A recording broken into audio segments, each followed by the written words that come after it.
Welcome guys, this is Kailash Sharma and you are watching YouTube channel of Seeker Academy Rawalsर। Seeker Academy Rawalsर के online platform पे एक बार फिर से आपका स्वागत है और हम लोग आपके सामने एक बार फिर से आ चुके हैं अपनी क्लास 8 की साइंस को लेकर। इसके बाद आज हम कंटिन्यू करने जा रहे हैं अपना एग्रीकल्चरल मैनेजमेंट का नेक्स्ट पार्ट। हमने गाइस इस लेसन को स्टार्ट किए हुए काफी लंबा टाइम हो चुका है और वैसे भी ऑब्वियसली होना ही था क्योंकि हमने बात कर रहे हैं एग्रीकल्चर की, क्रॉप्स की and crops are prepared in 8 months और अपने यहाँ उनको 7 या 8 दिनों में करना चाहते हैं तो I think that's not fair.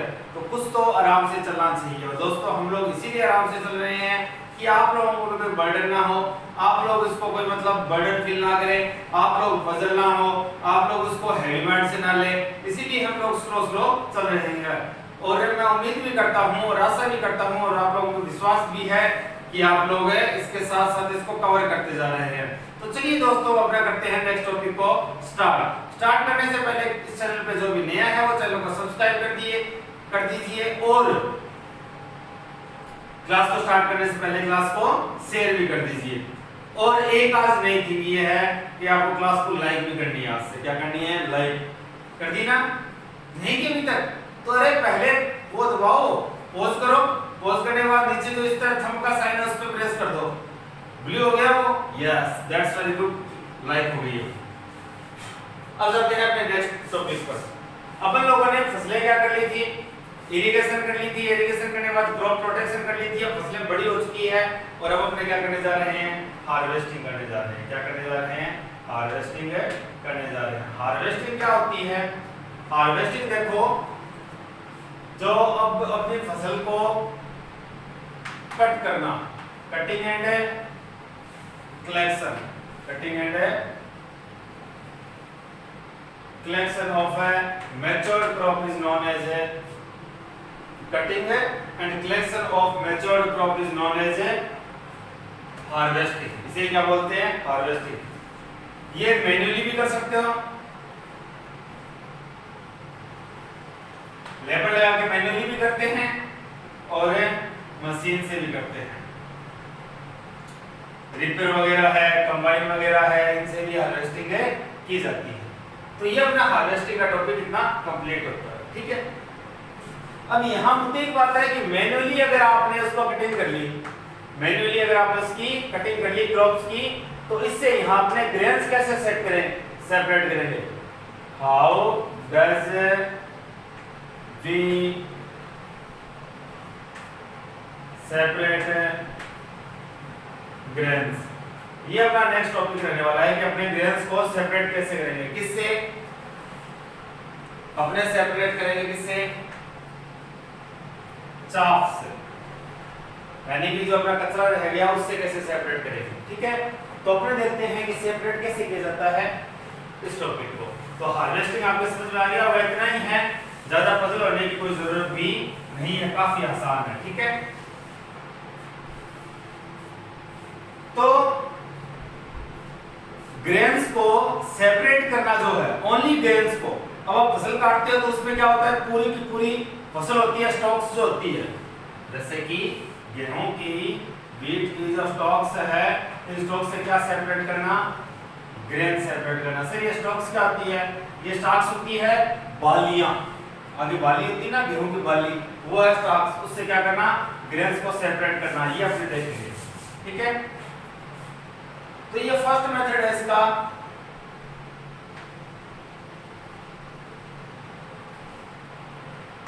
Threshing. कौन सा मेथड है? थ्रेसिंग। क्या करते हैं? थ्रेसिंग करते हैं। क्या करते हैं? थ्रेसिंग। सर थ्रेसिंग में क्या होता है?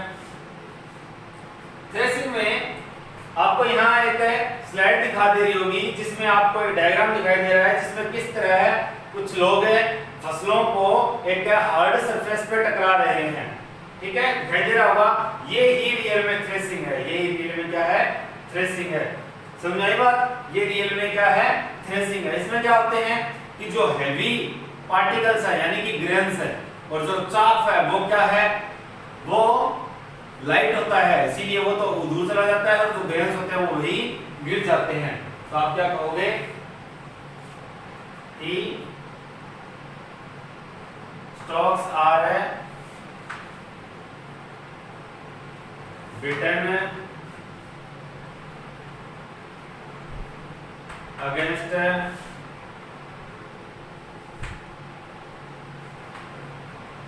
hard surface। यही क्या होती है, थ्रेसिंग होती है। आपने डायग्राम में देख भी लिया किस तरह कैसे होती है, ठीक है। यही क्या होती है, थ्रेसिंग होती है कि उसको ऐसे नीचे जोर जोर से बीटिंग करना, किसकी, स्टॉक्स की, किसकी, स्टॉक्स की जोर जोर से नीचे क्या करना, बीटिंग करना अगेंस्ट हार्ड सरफेस। तो उससे क्या होता है कि जो ग्रेन्स है वो वहीं गिर जाते हैं और बाकी जो हस्क है, हस्क में से सूखा कचरा वो दूर चला जाता है, ठीक है। अब वो तो निकल गया, उसमें भी क्या रहते हैं कुछ है, यहां से जो बाहर निकले हैं इससे भी क्या रहते हैं कुछ है, इसके साथ क्या रहता है, चाफ प्लस ग्रेन। यहां से आपको प्योर ग्रेन नहीं मिलते, यहां से आपको प्योर ग्रेन नहीं मिलते, यहां से क्या मिलता है आपको, चाफ प्लस ग्रेन मिलता है। तो सर यहां से चाफ को कैसे अलग सेपरेट करते हैं, यहां से सेपरेट करते हैं विनोइंग मेथड से, किससे, विनोइंग मेथड से। पहले देख लीजिए आप स्लाइड में कि विनोइंग मेथड कैसे होता है, आपको दिखाई दे रही होगी एक स्लाइड। इस स्लाइड में आपको क्या दिखाई दे रहा है, कि कुछ लाइन इस तरह ऊपर से ग्रेन्स को नीचे की ओर डाल रही है। यहाँ क्या होती है, फुल फास्ट विंड्स ब्लो कर रही होती है, विंड्स क्या कर रही होती है, ब्लो कर रही होती है। तो विंड्स ब्लो करने से क्या होगा, जो हैवी ग्रेन होंगे वो तो यहीं गिर जाएंगे, और जो लाइट और ड्राइड चाफ जो होगा that is carried away from farmer bye winds. समझ आई बात है कि वहां से वो कचरा है वो तो हवा के साथ दूर चला जाता है विंड्स के साथ, और जो हेवीली पार्टिकल्स ग्रेन है वो वहीं के वहीं गिर जाते हैं, ठीक है। तो क्या लिखूंगा, this is done by fouling of grains from a height against winds। Due to this process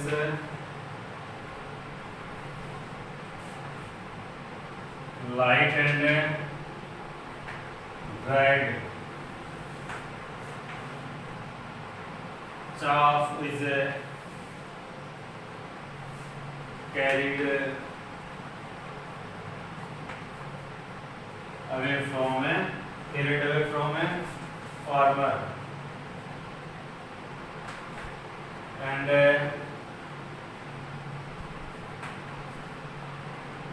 heavy grain falls near farmer, और फार्मर को क्या करता है बाद में कलेक्ट करता है। ये क्या होती है, विनोइंग होती है। विनोइंग आप किससे कर सकते हो, इसको आप मशीन से भी कर सकते हो। जो आपने थ्रेशर देखा होगा अपने यहाँ, उसमें यही रहता है, ठीक है, उसमें क्या रहता है, यही रहता है। तो यहाँ इसके बाद अपने क्या मिल जाते हैं, ग्रेन मिल जाते हैं, क्या मिल जाते हैं, ग्रेन अलग मिल जाते हैं, और इसके बाद अपने उनको बेच देते हैं, पैसे कमा लेते हैं और घर पे रख लेते हैं, इसे रोटियां पका पका खाते हैं, मजे मारते हैं। तो यहाँ आज अपनी एग्रीकल्चर क्या होती है, कंप्लीट होती है। यहाँ एग्रीकल्चर क्या होती है, कंप्लीट होती है। आप इसका स्क्रीनशॉट ले लीजिए। इसके बाद चलते हैं नेक्स्ट क्लास, नेक्स्ट टॉपिक पर।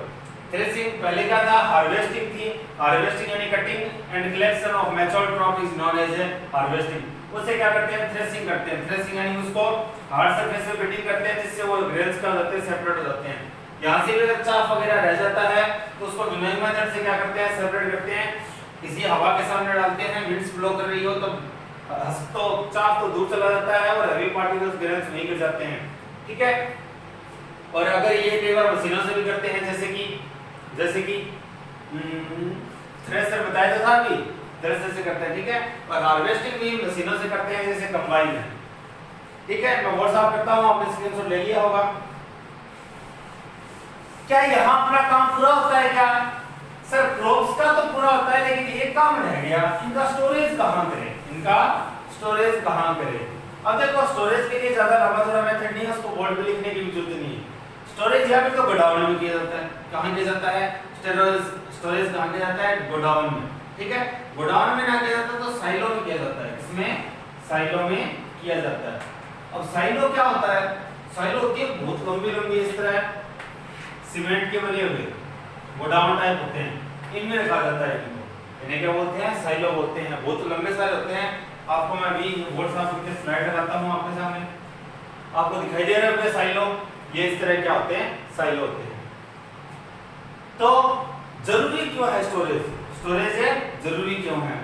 पहले तो इसलिए कि मॉइस्चर इसको खराब करती है, ग्रेन्स को मॉइस्चर क्या करती है? खराब करती है, सॉरी से खराब करती है। क्या करती है? खराब करती है। ठीक है, फर्स्ट क्या होती है? मॉइस्चर, टू सेव फ्रॉम है मॉइस्चर। स्टोरेज क्यों करते हैं? फर्स्ट है to save from moisture, second to save from rats microorganism. और भी तरह के माइक्रोऑर्गेनिज्म से बचाने के लिए क्या करते हैं? इनको स्टोरेज करते हैं।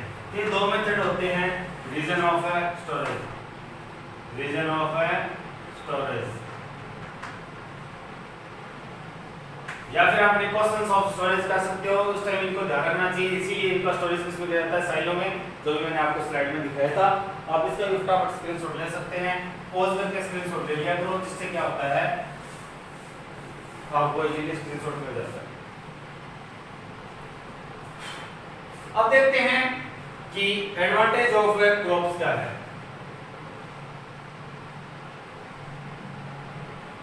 Advantage of crops, advantage of crops जो है वो है, यानी कि अपने को इनसे फायदा क्या होता है? अपने को इनसे फायदा क्या होगा? ये फर्स्ट तो देखो बैलेंस करते हैं, क्या? O2 and CO2, they balance amount of O2 and CO2 in environment, क्योंकि ये CO2 को लेंगे और O2 को रिलीज करेंगे। O2 को लेंगे, ये सॉरी CO2 को लेंगे, कार्बन डाइऑक्साइड को, और O2 को क्या करेंगे? रिलीज करेंगे। तो ये बहुत अच्छी बात है, बैलेंस करते हैं। ठीक है,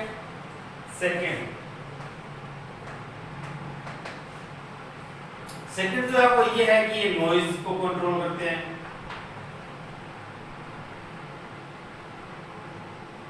नॉइज को क्या करते हैं?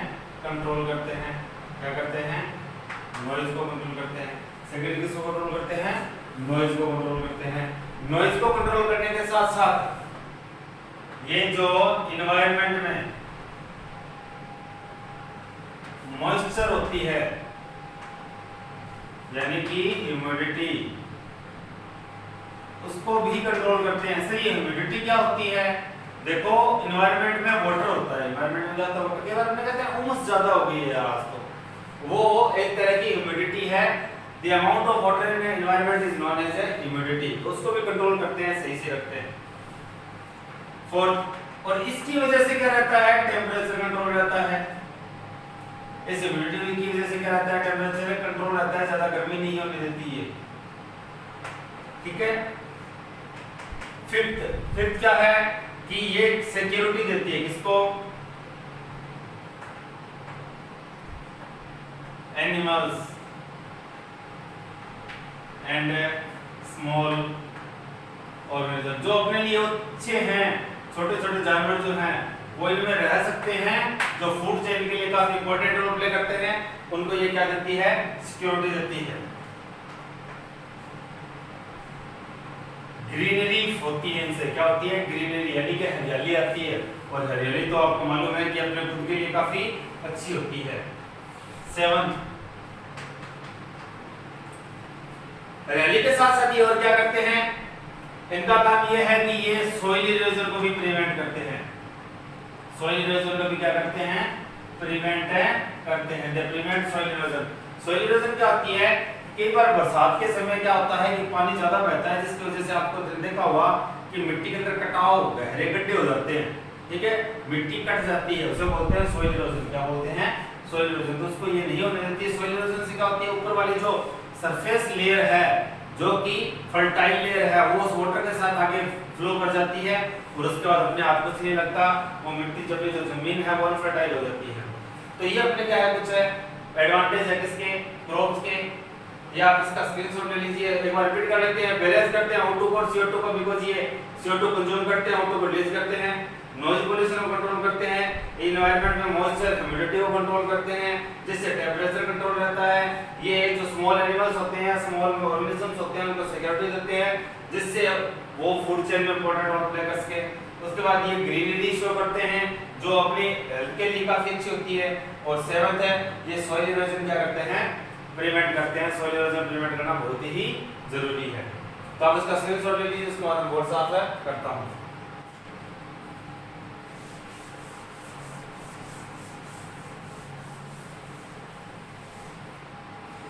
इसके बाद है green नेबुलेशन।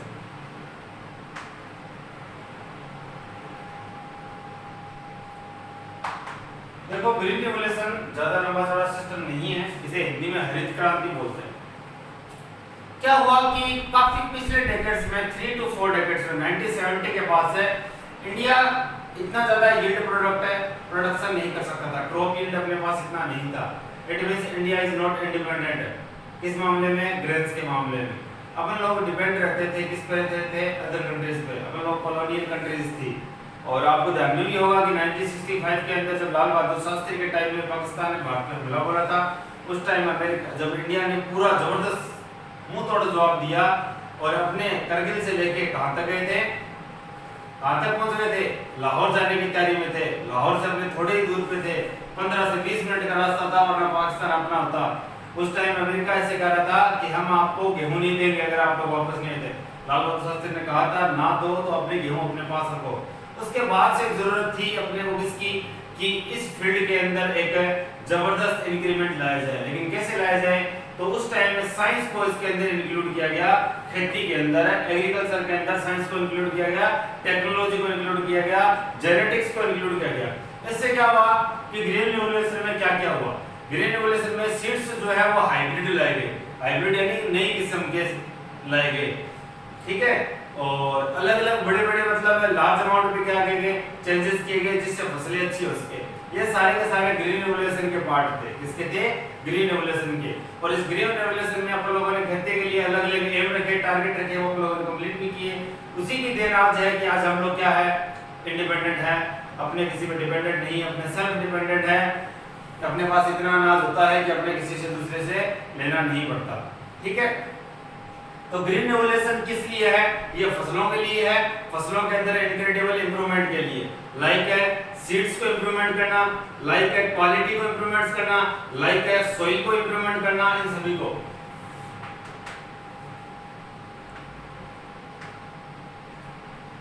Seeds improvement, crop quality को इंप्रूवमेंट करना, सोइल को इंप्रूव करना, टेक्नोलॉजी को इंक्लूड करना। इसके साथ साथ और पेस्टिसाइड्स का वगैरह यूज करना, फर्टिलाइजर्स का यूज करना, जिससे क्या कर सके, ज्यादा फसलें हो सके, ठीक है। 7th है इरिगेशन के बेहतर साधन, best method of irrigation use किए जा सके। तो ये ग्रीन रेवोल्यूशन के पार्ट थे। इससे ये अपन लोगों ने एम टारगेट लिए थे और ये कंप्लीट भी किए थे। और इसकी बदौलत अपने क्या हो गया, आज ग्रेन के मामले में सेल्फ डिपेंडेंट है। अब बात करते हैं कि ये इंडिया के अंदर इसका मेन फादर कौन है, father of green revolution in India, कि इसको मेन इंडिया के अंदर लागू कौन कर पाया, ये सारे टारगेट अचीव करने में हेल्प किसने की, तो दो वो थे, प्रोफेसर एमएस स्वामीनाथन।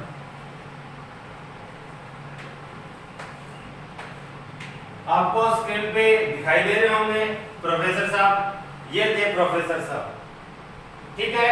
इनकी एक तरफ में यहाँ आपको फोटो दिखाई दे रही होगी, इनके बारे में देखते हैं।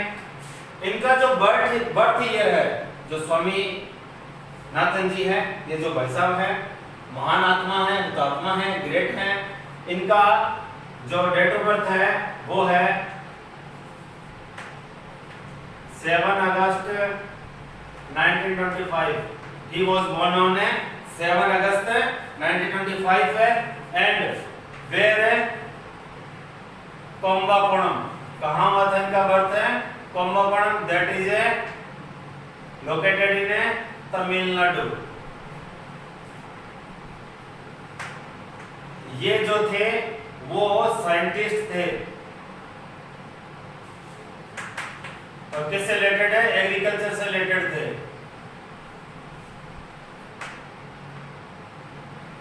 इन्होंने डिस्कवर की थी, क्या की थी? डिस्कवर की थी हाइब्रिड प्लांट को। अब हाइब्रिड प्लांट कौन से होते हैं सर?